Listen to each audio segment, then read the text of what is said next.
entende português, porque ela fala espanhol, obviamente. Só falar muito devagar com ela. Então seja bem-vinda, ela é uma irmã nossa lá de Miami, na Flórida, amém? Seja bem-vinda também. Vamos começar com oração. Deus e Pai, muito obrigado pelo seu amor, esteja conosco agora, Pai. Ajuda-nos, inspira-nos, Pai eterno, a fazermos a sua vontade acima de tudo, Deus. Ajuda-nos a sairmos daqui animados, com os olhos, Pai, voltados para o Senhor, Deus. Não permita que nós saímos daqui com coisas no coração não resolvidas com o Senhor, mas ao menos, Pai, ainda que não se resolvam tudo, Pai eterno, possamos sair daqui com decisão dessa semana, Pai, resolvermos aquilo que precisarmos resolver, por favor. Somos tão falhos, Pai, tão pequenos, somos tão imperfeitos, Deus, e precisamos tanto da sua misericórdia, Pai, do seu amor. Olhe para nós agora, Pai, por favor, Deus. Não considere os nossos pecados, Pai. Ajuda-nos, Pai eterno, a não somente meditarmos a sua palavra, mas a nos inspirarmos com ela, Pai eterno. E que essa inspiração que vem do Senhor, Pai, por meio do seu Santo Espírito, produza fruto, Pai, que é o fruto do seu Santo Espírito, Pai eterno. Ajuda-nos a termos paz, alegria, bondade, amabilidade, mansidão, domínio próprio, amor, Pai, para que possamos anunciar a sua palavra, Deus, como homens, mulheres, guerreiros do Senhor, Pai eterno, num mundo de trevas, Pai, num mundo, infelizmente, contaminado pelo pecado, Deus, num mundo, Pai, cheio de pessoas com muitas vontades de fazer aquilo para elas mesmas, muito egoísmo e pouca, Pai, disposição para servir o Senhor de todo o coração, fazer aquilo que agrada o Senhor, Pai. Por isso, Pai, clamamos ao Senhor, Pai eterno, encha-nos de fé, Pai, ajuda-nos, Pai eterno, a sempre vencermos o medo, Pai, vencermos o egoísmo, vencemos o orgulho, Pai eterno, a impureza, tudo aquilo que tem causado dor nesse mundo, Pai, tem como raiz o pecado. Por isso, Pai, que nos colocamos diante do Senhor agora, Pai eterno, para que a vontade do Senhor sempre prevaleça, Pai, para que nós estejamos alinhados com a sua vontade, Pai eterno, não com a nossa própria vontade, Deus. Como é bom poder orar ao Senhor, como é bom, Pai eterno, poder ter essa oportunidade de relacionamento com o Senhor, Deus. É por isso que estamos aqui, Pai, não somente para termos um culto como outro qualquer aqui no Rio de Janeiro, Pai, como hoje deve haver, Pai eterno, muitos cultos aqui, Deus. E clamamos ao Senhor, Pai eterno, que esse culto aqui, Pai eterno, não seja simplesmente um dever semanal que nós temos, Pai, um costume que nós temos toda semana, mas que seja um local aqui de adoração plena e verdadeira, Pai, porque queremos entregar nosso coração, Senhor. Não queremos entregar simplesmente uma atitude fabricada, Pai eterno, artificial, mas queremos estar aqui de coração, Pai, de coração aberto para receber o que nós precisamos, Pai eterno, e produzir aquilo, Pai, que o Senhor quer que nós produzamos, Pai, nesse mundo, e possamos multiplicar a luz do Senhor poderosamente aqui no Rio de Janeiro, Pai. Obrigado pelo workshop que nós tivemos, Pai, a semana passada, foi tão inspirador, Pai, saímos de lá com tantas ideias, Pai eterno, saímos de lá tão motivados, Pai, e que essa motivação, Pai eterno, continue nos nossos corações, Deus. Muito obrigado, Pai eterno, muito obrigado pelos planos da sua igreja, obrigado, Pai eterno, por Belo Horizonte, Pai. Sim, Pai. Estamos tão animados, Pai, eu vejo os discípulos aqui tão animados, fazendo planos, Pai eterno, para irem ao culto inaugural, Deus, e é o que nós queremos, Pai eterno, ver o reino do Senhor expandindo poderosamente, Pai. Muito obrigado por tudo isso, Pai, muito obrigado por proporcionar isso no meio de nós, Pai, e sabemos que tudo isso é para a sua honra e para a sua glória, Pai eterno. Obrigado, em nome de Jesus que oramos, agradecemos, amém? Amém. Metade da pregação já foi, amém? Se bem que a pregação está mudando de nome agora, não? Segundo a definição do Maurício, é discipulado em grupo. Então vamos ter um discipulado em grupo agora, não? A nova definição, muito bom. Vamos falar um pouquinho sobre fé hoje. Vamos abrir em Números 13, versículo 1. Eu não vou dar título para essa aula, o título é fé, tá bom? Então, acho que já está muito bom. Se você quiser, pode ser o título também, pode ser Tenha Fé. Vamos lá. Números 13, versículo 1. E o Senhor disse a Moisés: envia alguns homens em missão de reconhecimento à terra de Canaã. Terra que dou aos israelitas. Envie um líder de cada tribo dos seus antepassados. Vamos começar por aqui? Vendo o seguinte: Deus está dizendo algo para Moisés. Está dando uma oportunidade. A oportunidade de entrar na terra prometida. Alguns poucos viram como oportunidade. Outros, muitos, viram como problema. Mas Deus está dando a oportunidade. Ele fala: olha, envie alguns homens em missão de reconhecimento à terra. Eu estou dando a vocês, israelitas, envie um líder de cada tribo dos seus antepassados. Olha que oportunidade incrível. Pega um líder aí da sua tribo, pega um líder de bate-papo e vai para a missão, amém? Vai para conquistar a terra. Incrível, não? Que alegria! Quando você recebe uma missão no seu bate-papo? Vamos lá. As aulas começaram na UFRJ, amém? As aulas começaram na UERJ. E nós temos um campo missionário lá, incrível, cheio. A Maria José, quando chegou lá, viu aquele monte de gente e falou assim: não posso ficar aqui, ela tem que evangelizar. E por 2 dias ela estava lá evangelizando, amém? Por quê? Porque a gente vê aquela quantidade de jovens, quantidade de calouros. E é uma grande oportunidade. Mas nem todos enxergam assim. Alguns que não têm fé enxergam multidão como problema. E não multidão como oportunidade de brilhar e fazer brotar a palavra de Deus, semear para fazer brotar a palavra de Deus. Versículo 3 fala: assim Moisés os enviou do deserto de Parã, conforme a ordem do Senhor. Todos eles eram chefes dos israelitas. Então aqui fala quais eram, não as tribos. Daí no versículo 16 diz o seguinte: são esses os nomes dos homens que Moisés enviou em missão de reconhecimento do território. A Oséias, filho de Num, Moisés deu o nome de Josué. Quando Moisés os enviou para observarem Canaã, amém? Disse: subam pelo Neguebe e prossigam até a região montanhosa. Vejam como é a terra e se o povo que vive lá é forte ou fraco. Se são muitos ou poucos. Se a terra em que habitam é boa ou ruim. Se as cidades em que vivem são cidades sem muros ou fortificadas. Se o solo é fértil ou pobre. Se existe ali floresta ou não. Sejam corajosos. Tem uma exclamação aqui. Tragam alguns frutos da terra. Era a época do início da colheita das uvas. Eles subiram e observaram a terra desde o deserto vizinho até Reob, na direção de Lebo-Amate. Subiram do Neguebe e chegaram a Hebron, onde viviam Aimã, Sesai e Talmai, descendentes de Enac. Hebron havia sido construída 7 anos antes de Zoan, no Egito, quando chegaram ao vale de Escol.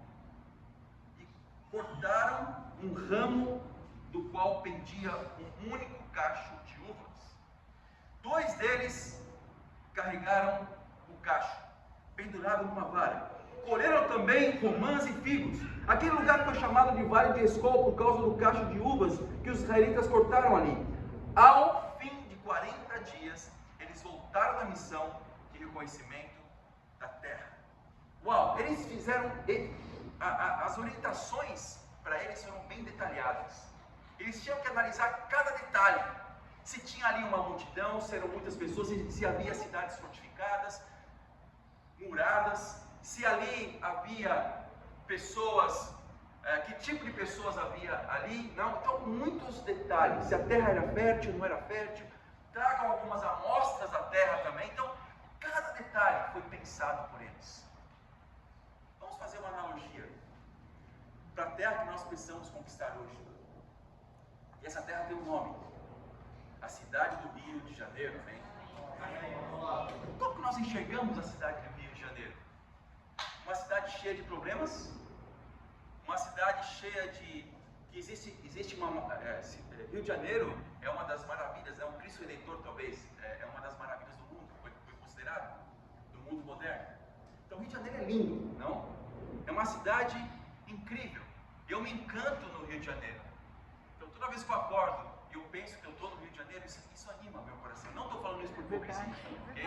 Não estou falando isso por demagogia. Eu estou falando algo que está no meu coração mesmo. E Maria José está lutando um pouquinho para gostar do Rio ainda, não? Então, eu sinto muito calor. Sente muito calor, mas eu amo o Rio de Janeiro. Eu quando chego na rodoviária, quando eu penso que eu vou pegar um Uber, 5 minutos até minha casa, eu estou no Rio de Janeiro, só 5 minutos. Mas nós estamos numa cidade que também tem problemas. O ponto é no que nós estamos focando? Nos problemas ou nas coisas boas que Rio de Janeiro tem? As pessoas aqui do Rio são incríveis, são muito abertas ao evangelismo. Eu gosto muito de evangelizar aqui no Rio. As pessoas gostam de marcar estudos bíblicos aqui. Na universidade, apesar de alguns problemas que existem nas universidades, nós vemos pessoas que não nos perseguem muito nas universidades, como em outras universidades em São Paulo. Nós temos um campo missionário aberto, no Rio de Janeiro. Isso é muito bom. É muito bom. Como que nós enxergamos o campo missionário? Quando você chega lá na UFRJ, quando você chega na PUC, quando chegamos lá na UERJ, na Celso Lisboa, ou na UVA, quando nós chegamos na Unirio, no campus da Praia Vermelha da UFRJ, quando nós chegamos nesses locais, o que nós vemos ali? Temos que enxergar as soluções, as coisas boas que existem. Mas não foi isso que aconteceu. Somente 2 pessoas voltaram com um relatório positivo, olhando as coisas boas da terra prometida. Vamos para o versículo 25. Ao fim de 40 dias, eles voltaram da missão de reconhecimento daquela terra. Versículo 26. Eles então retornaram a Moisés e a Arão e a toda a comunidade de Israel em Cádiz, no deserto de Parã, onde prestaram relatório a eles e a toda a comunidade de Israel. E lhes mostraram os frutos da terra e deram o seguinte relatório a Moisés: entramos na terra a qual você nos enviou, onde há leite e mel com fartura. Aqui estão alguns frutos dela. Mas, sempre tem um mais, porém, todavia, mas o povo que lá vive é poderoso. E as cidades são fortificadas e muito grandes. Também vimos muitos descendentes de Enaque. Os amalequitas vivem no Neguebe, os hititas, os jebuseus e os amorreus vivem na região montanhosa. Os cananeus vivem perto do mar e junto ao Jordão. Então, Caleb fez o povo calar-se perante Moisés. Olha só, preste atenção nisso. Caleb não chegou ali e falou assim: agora é minha vez. Deixa eu falar um pouquinho aqui para vocês aqui. Não é bem assim, Moisés, não é bem assim, não. Ele falou para o povo calar-se. Por quê? Porque ficou indignado. Assim é uma pessoa de fé. Quando vê algo negativo, ela não chega pedindo licença, ela chega indignada, amém? Quando vê falta de fé. Então, quando você vê falta de fé, você se indigna, ou você meio que é contaminado, ou quer passar a sua perspectiva? Não. Quando temos falta de fé, temos pecado. Quando temos pecado, temos que ajudar as pessoas a se arrepender, porque falta de fé é pecado. Foi assim que Caleb chegou, fez o povo calar-se perante Moisés e disse: subamos e tomemos posse da terra, é certo que venceremos? Mais uma interrogação aqui, aliás, exclamação. É certo que venceremos? Ele não chegou apresentando simplesmente um plano, não, falando um relatório. Não, não é bem assim, irmãos. É diferente. A terra que nós vimos lá é uma terra incrível. Ele já chegou com os 2 pés no peito do povo. Ele já chegou dando uma voadora, já dando um mata-leão ali. Ele chegou já falando: vamos vencer! Vamos lá! Mas os homens que tinham ido com ele disseram: não podemos atacar aquele povo, é mais forte do que nós. Irmãos, humanamente falando, Satanás é mais forte do que nós. Espiritualmente falando, nós temos o Espírito de Deus e podemos avançar quando dependemos dele. Quando nós não estamos, presta atenção nessa frase, quando nós não estamos seguros do nosso relacionamento com Deus, temos medo e falta de fé. Quando você está seguro do seu relacionamento com Deus, que você está íntegro diante de Deus, que você está se arrependendo dos seus pecados, que nós somos abertos nos tempos de discipulado, que nós falamos o nosso coração, quando nós estamos seguros de que as nossas orações estão chegando até Deus, nós temos fé e fazemos acontecer. Quando não há essa segurança, se eu estou perto de Deus ou não, as coisas sempre são difíceis. Sempre são difíceis. E assim, versículo 32, espalharam entre os israelitas um relatório negativo acerca daquela terra. Disseram: a terra para a qual fomos em missão de reconhecimento devora os que nela vivem. Todos os que vimos são de grande estatura. Vimos também os gigantes, os descendentes de Enac, os Enaquins, não? Diante de quem parecíamos gafanhotos, a nós e a eles, vendo somente as dificuldades. Eles viram as mesmas coisas. Josué e Caleb viram as mesmas coisas que os outros líderes viram, mas poucos decidiram ter fé. Vemos aqui um princípio: os que têm fé são sempre minoria. A maioria não tem fé. Então, nós, por tendência, e é uma tendência pecaminosa, temos sempre uma impressão de negativa sobre as coisas. É uma tendência que nós temos. Nós somos muito analistas, por tendência. Então, não é todo mundo que está tão seguro do seu relacionamento com Deus, que consegue ver uma situação e falar assim: a coisa vai acontecer. Mas eu estou muito feliz com o que Deus tem feito aqui no Rio de Janeiro, amém? Amém. Amém. Vamos lá, povo. Ontem chegamos a 80 discípulos.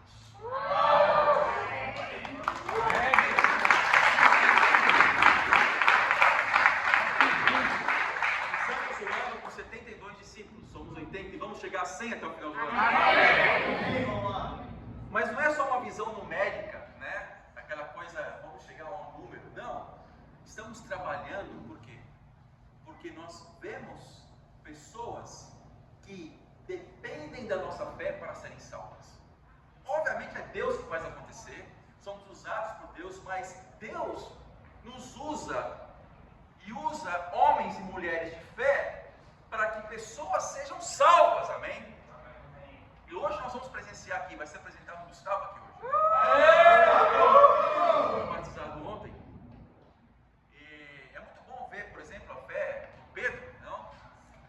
Que ele foi batizado há um pouquinho mais de um mês atrás. Então, a Natália, a ex-namorada do Pedro, cadê a Natália? Está aqui? Foi batizada também. Era uma mulher incrível.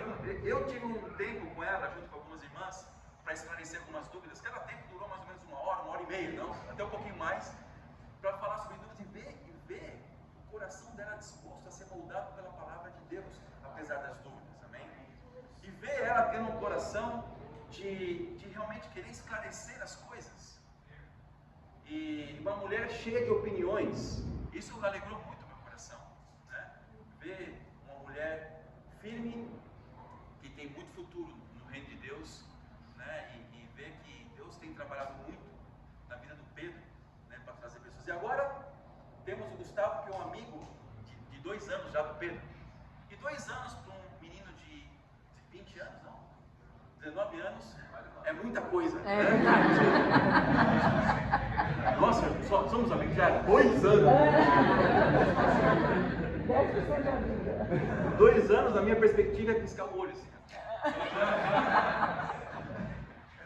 Mas é interessante, isso inspira o nosso coração a ter fé.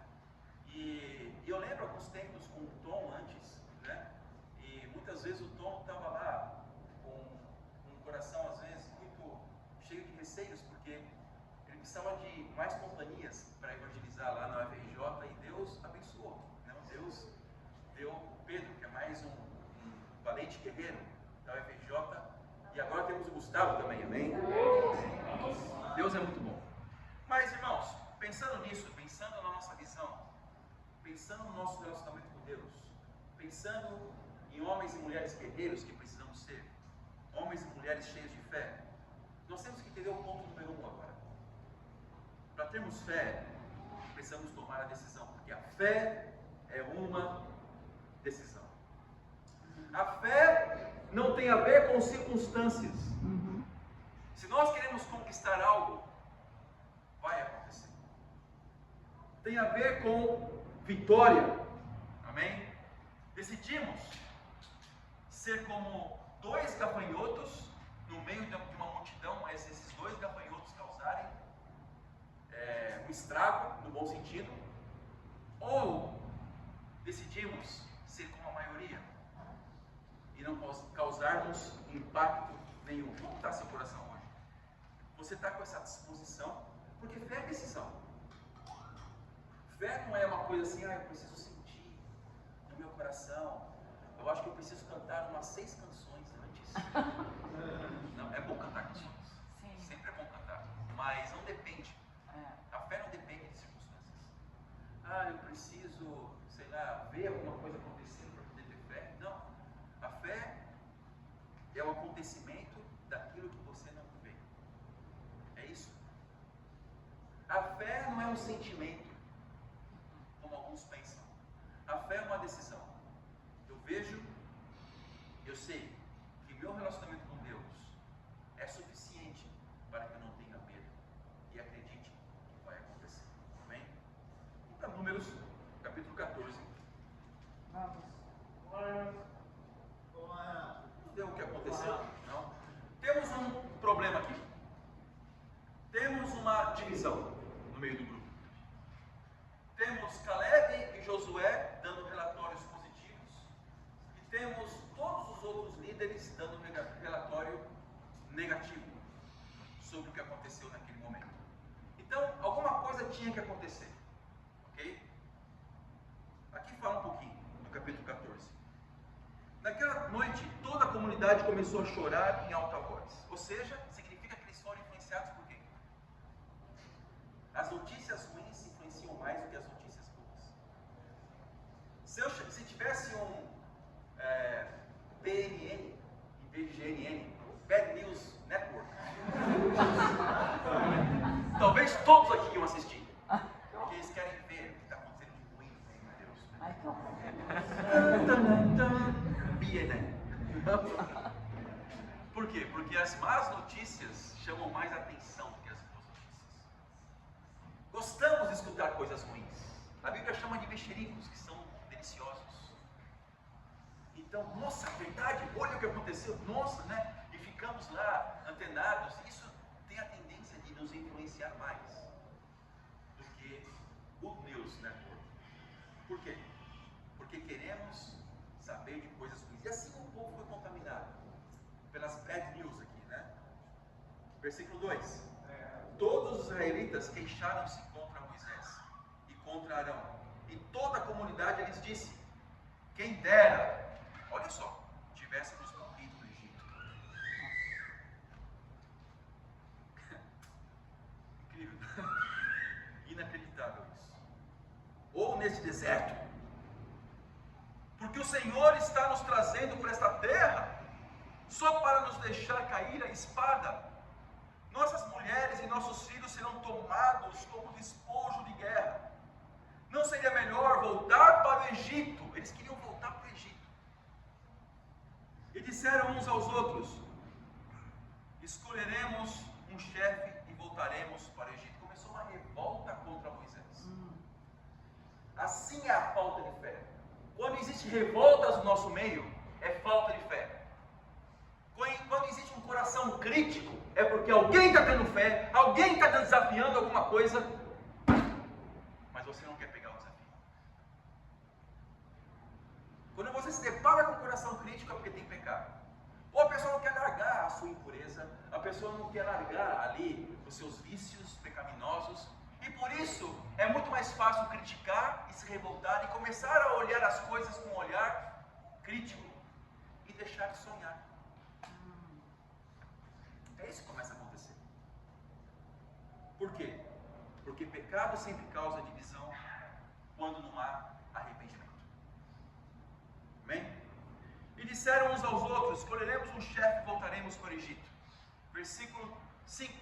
Então Moisés e Arão prostraram-se rosto em terra, diante de toda a assembleia dos israelitas.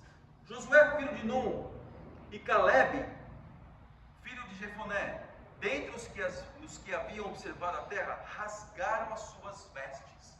Ou seja, estavam indignados com falta de fé. Irmãos, Deus tem me dado muitas vezes um coração indignado, mas nem sempre é por causa de ver falta de fé, e sim por ver somente o problema. Às vezes Deus tem me dado um coração indignado, porque eu vejo pecado nas pessoas, eu penso assim: uau, esse irmão, essa irmã não se arrependeu ainda, precisa se arrepender. Mas não porque eu vejo falta de fé, não porque muitas vezes eu me preocupo com o relacionamento com Deus, né, que essa pessoa deveria ter. Isso é muito ruim, poder me deparar com tudo isso. Muitas vezes eu vejo assim, em situações familiares, no casamento, uma indignação mais humana do que uma indignação espiritual, por ver falta de fé. E muitas vezes, na maioria das vezes, com a igreja. E eu me envergonho disso. Amém? Então eu quero pedir perdão à igreja, as muitas vezes que eu agi de uma forma humana para lidar com o pecado, e não como eu deveria, enxergando realmente a falta de relacionamento com Deus suficiente, que está gerando falta de fé nos corações. Por isso eu quis fazer essa pregação para todos hoje, amém? Para pedir perdão e para dizer que nós vamos virar essa página. Amém. Então, quando nós enxergamos problemas, esses problemas não devem causar indignação pelo problema em si, mas sim porque há falta de fé, porque há falta de relacionamento verdadeiro com Deus. Então, eu quero influenciar a igreja para isso também, com a minha vida. Então, Deus tem sido muito misericordioso, tem salvado muitas pessoas, amém? Já esse ano. E eu acredito que Deus vai fazer grandes milagres a partir do momento que nós estarmos motivados com o nosso relacionamento com Deus para fazer as coisas acontecerem. Amém? Amém. Continuando aqui. Rasgaram suas vestes e disseram a toda a comunidade dos israelitas: a terra que percorremos em missão de reconhecimento é excelente. Se o Senhor se agradar de nós, Ele nos fará entrar nesta terra, onde há leite e mel com fartura, e dará a nós. Olha só, se o Senhor se agradar de nós. Por quê? Porque eram pessoas que reconheciam que era Deus que fazia acontecer as coisas. Os problemas não eram suficientes para barrá-los, mas Deus é poderoso. Então, se Deus se agradar de mim, se Deus se agradar de você, milagres vão acontecer. Então, qual que é a minha preocupação? Agradar a Deus. E uma vez que eu agrado a Deus, com todo o meu coração, me arrependo dos meus pecados, daquilo que eu preciso, reforço o meu relacionamento com Deus, as coisas começam a acontecer. E as coisas acontecendo nos animam, amém? Quando eu falei dos batismos esse ano, aqui na igreja, ninguém falou assim: ah, que legal, né? Não.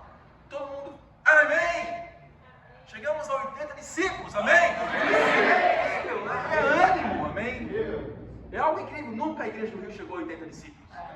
Então, incrível! Isso nos anima por quê? Porque é resultado de homens que nos inspiram, porque estão inspirados por Deus. Essa é a grande diferença. Por quê? Ponto número 2 para terminar. Porque a fé é contagiosa. A fé contagia. Amém? Os israelitas reagiram negativamente porque tinham medo. Não tenha medo. Há pessoas inspiradas com a sua fé. Tem pessoas ao seu redor que estão ali inspirados com a sua fé. Esse é um bom termômetro para saber se você é um homem de fé. Se no convívio você desanima pessoas, ou se no convívio você inspira as pessoas, amém? Como é bom andar com você. Como é bom andar do seu lado.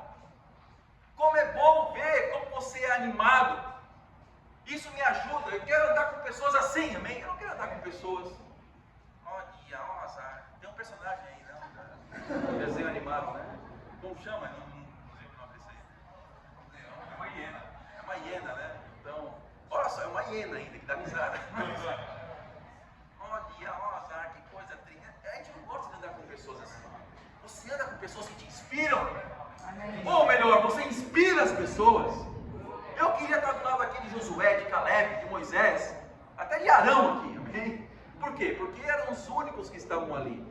Eles estavam sofrendo porque eles tinham fé. Fé nos faz sofrer perseguição muitas vezes. Às vezes é bom ter perseguição, porque demonstra que nós temos fé, amém? É bom ter perseguição até no mundo religioso, que combate a nossa doutrina, porque a gente quer salvar almas. O que a gente mais quer é salvar almas.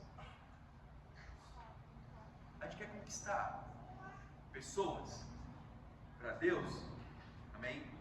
Então, isso exige coragem. Então, vamos ler aqui versículo 11, Números 14, versículo 11, para terminar. E o Senhor disse a Moisés: até quando esse povo me tratará com pouco caso? Assim que Deus se sente tratado, quando Ele quer fazer algo e nós barramos o que Deus quer fazer por falta de fé. É tratar Deus com pouco caso. Até quando se recusará a crer em mim? É falta de crer em Deus. Então, a falta de fé é ateísmo na prática. Porque você idealiza um Deus que é poderoso, mas você não vive esse Deus, porque você tem medo. Então, falta de fé é ateísmo. Não tem muita diferença. A diferença é que os ateus talvez sejam mais autênticos. E falam: eu não acredito em Deus. Alguns por amargura, outros simplesmente por lógica mesmo, uma lógica deles. Mas, ok. Mas quando você está num ambiente com pessoas que você pode se inspirar a ter fé, quando você está num ambiente espiritual e tem falta de fé, é um ateísmo da pior qualidade, porque mistura-se com hipocrisia. Terrível isso. Você se sente assim? Um ateu de fato? Talvez você pense que não é um ateu de direito, mas de fato está sendo. Porque você vê que é um Deus poderoso, mas você não acredita que no seu trabalho, lá, possa haver discípulos. Porque é um ambiente muito difícil, tem gigantes aqui. Ou na sua sala de aula. Você não acredita que não, esse curso é um curso onde pessoas são muito ideologizadas. Não? Um grupo muito... Eu não acredito que nessa faculdade vai haver discípulos. Você acredita nisso? Então, alguma coisa você vai acreditar. O que é um ateu? É uma pessoa cheia de fé. Negativo. Porque precisa ter muita fé para não acreditar em Deus. Você abre o olho, não tem como não acreditar em Deus, não? Ou, na mente você acha que acredita em Deus, mas nas atitudes você mostra que não acredita. Então, assim, até quando se recusará a crer em mim, apesar de todos os sinais que realizei apesar de tudo que Deus tem feito em nossas vidas, apesar de tantas demonstrações grandiosas, apesar de um workshop incrível que nós tivemos lá em São Paulo, apesar de nós sermos casados com mulheres incríveis, e nós temos a oportunidade de sermos puros nos nossos relacionamentos de namoro, apesar de nós enxergarmos pessoas tomando decisões radicais incríveis, como Paulo Pedro, por exemplo, que ele era um agnóstico aí, não? Ou um ateu, eu não sei. E ver pessoas assim se transformando. Pensa numa pessoa improvável para ser batizada, você pensa no Paulo Pedro. Por quê? Porque é Deus. Deus faz acontecer. Então, apesar de tantos sinais, se nós nos mantivermos numa posição defensiva, nós impedimos Deus de trabalhar. Não porque alguém pode impedir de trabalhar, porque Ele não quer trabalhar por meio de pessoas que não têm fé. Mas quando nós nos erguemos, começamos a enxergar nosso coração, confessamos nossos pecados, priorizamos nosso relacionamento com Deus, quando nós vencemos nossas amarguras, nos inspiramos uns nos outros e começamos a inspirar as pessoas ao nosso redor, vemos milagres acontecendo, amém? Tomamos posse da terra prometida, a vontade de Deus começa a fluir, começamos a ver milagres, como agora nós vamos ver o milagre do Gustavo, amém? Olha como Deus é incrível. Deus faz milagres acontecer. Deus faz coisas incríveis acontecer. Não impeça a ação de Deus, mas seja uma alegria ao lado de Deus, amém? É isso que faz toda a diferença. E a Deus seja dado todas as glórias, amém? Vamos para a glória.